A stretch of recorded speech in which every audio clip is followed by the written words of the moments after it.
వసుదేవసుతం దేవం కంసచాణూరమర్దనం దేవకీ పరమానందం కృష్ణం వందే జగద్గురుం. శ్రీమన్నారాయణీయము 32వ దశకము. మత్స్యావతారము. పురాహయగ్రీవమహాసురేణ షష్టాంతరాంతోజ్యదజాండకల్పే నిద్రోన్ముఖబ్రహ్మముఖాదృతేషు వేదేష్వధిత్స కిల మత్స్యరూపం. ఓ స్వామి, పూర్వము బ్రహ్మ యొక్క 6వ కల్పమైన చాక్షుష మన్వంతరము పగటి చివర అవాంతర కల్పమునందు బ్రహ్మ నిద్రింపబోగా అతని ముఖమునందున్న వేదములను హయగ్రీవుడను ఒక రాక్షసుడు హరింపగా వానిని తెచ్చుటకు నీవు మత్స్యావతారమును ఎత్తితివి.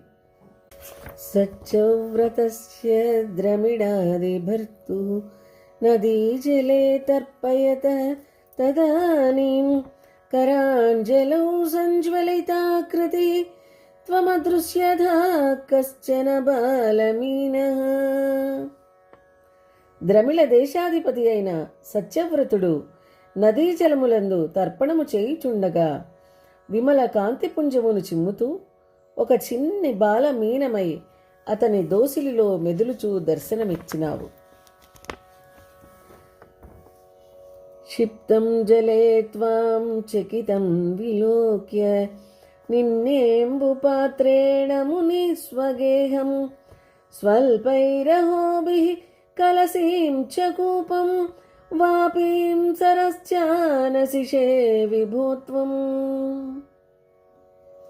ఆ ద్రమిళ దేశాధిపతి నిన్ను వెంటనే నీటిలో ఉంచెను.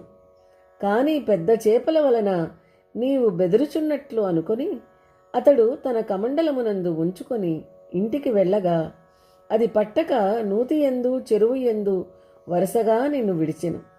కాని అందుకూడా ఇమడక నీవు నీ మహిమను చూపినావు.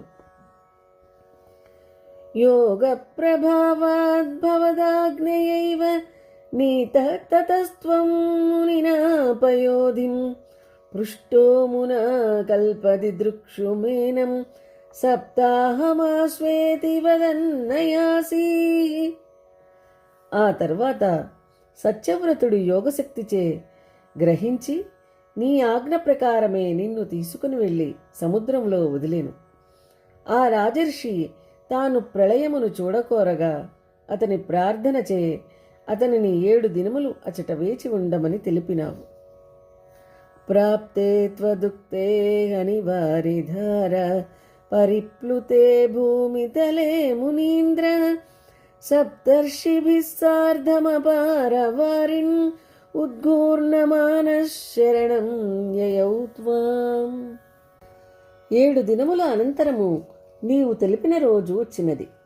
భూమి అపార ప్రళయ జలధారల్లో తడిసి మునిగిపోగా రాజర్షి అయిన ఆ సత్యవ్రతుడు సప్తఋషులతో కలిసి తిరుగుతూ నిన్ను శరణు వేడెను. ధరాం త్వదాదేశకరీమవాప్తాం నౌరూపిణీం ఆరురుః తదాతే తత్కంపకంప్రేషు చ తేషు భూయః త్వమంబుధేరావిరభూర్మహీయాన్. భూదేవి నీ ఆజ్ఞతో నౌకారూపమును దాల్చిరాగా వారందరూ దానిలో ఎక్కినారు. ఆ ప్రళయ సముద్రమునందు ఆ నావ ఊగిపోవుటచే వారు భయకంపితులైనారు. ఓ స్వామి, అప్పుడు నీవు మహాప్రళయ సముద్రమంత రూపముతో మహామత్స్యముగా ఆవిర్భవించినావు. జుషాకృతిం యోజనలక్షదీర్ఘాం దధానముచ్చైస్తన తేజసం త్వాం నిరీక్ష్య తుష్టా మునయ త్వదుక్త్యా త్వత్తుంగశృంగే తరణిం బబంధుః. 1,00,000 యోజనముల నిడివితో ఉన్న మహామత్స్యమును నిన్ను చూచి నీ తళుకు బెళుకులను కని ఆ ముని సమూహము మహాసంతోషముతో నిన్ను స్తుతించిరి.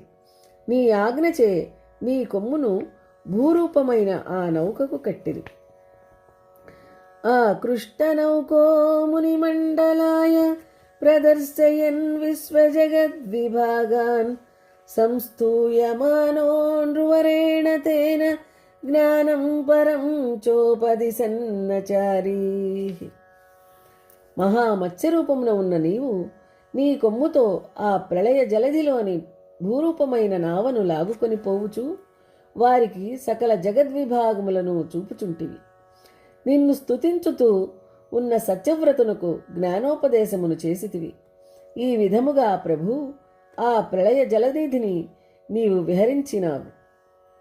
కల్పావధౌ సప్తమునీన్ పురోవత్ ప్రస్థాప్య సత్యవ్రత భూమిపం తం వైవస్వతాఖ్యాం అనుమాదధాన క్రోధాత్ హయగ్రీవమభిద్రుతో భూ. ఆ విధముగా ప్రళయకాలము ముగినంత వరకు విహరించి తరువాత కల్పాంతమునందు ఆ సప్తఋషులను ముందరి వలనే వారి వారి స్థానములలో నిలిపి సత్యవ్రతుని వైవస్వతమనువును గావించి ఆ పైన వేదములను హరించిన హయగ్రీవునిపై క్రోధముతో దండెత్తితివి. స్వతుంగ శృంగక్షతవక్షసం తం నిపాత్య దైత్యం నిగమాన్ గృహీత్వా విరించయే పీతహృదే దదాన ప్రభంజనాగారపతే ప్రపాయ. అనంతరము నీవు ఎత్తగు నీ కొమ్ముతో ఆ రాక్షసుని వక్షమును చీల్చి వానిని వధించి వాడు హరించిన వేదరాశిని తీసుకుని వచ్చి బ్రహ్మదేవునికి అందజేసి బ్రహ్మకు ప్రీతిని కలుగజేసితివి. అట్టి మహామహిమాన్వితుడవైన ఓ నారాయణ, ఓ గురువాయూర్ పురవిహార, నన్ను రక్షించుము. నమో భగవతే వాసుదేవాయ. శ్రీమన్నారాయణీయము 32వ దశకము సమాప్తము.